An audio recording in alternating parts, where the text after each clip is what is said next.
tê là tê nó cho tê ni xua lại rồi thế nên nó bỏ máy nhiều cờ liếu giờ để ý rằng mà một đếch cờ liếu nào nè nhá thì giờ chỉ có một đi tả nữa thì tao tôi một đếch nó ta sẽ nói là chút chú lúc chơi vào đấy nó buồn đó nữa rồi cú dậu nó thì cú đứa mày thấy là thì thì cú tầm đấy nó buồn nữa có phụ tao đi sang tao nó ít plan là thì cú họ muốn được có phụ đi tao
món để tao nó ta thì cứ là tao ở là tao một cái tao cũng được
vô nè.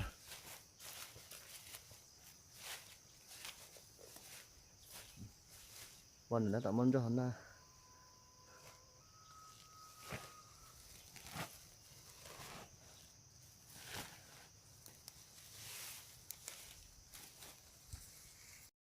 Ok, ta phải nó to từ một chi nữa.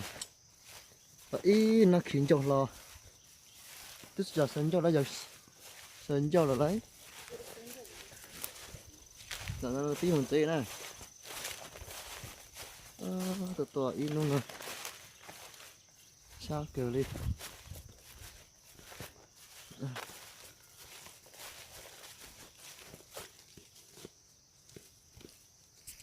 Để đó tao ý toàn là.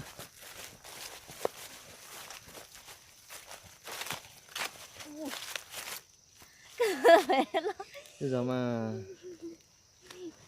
ấy dạ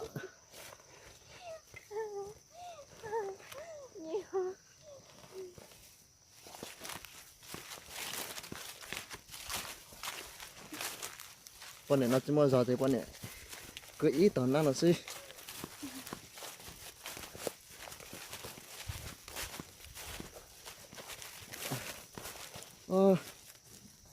đây à tao tự đi tao chơi luôn. Ấy dạ.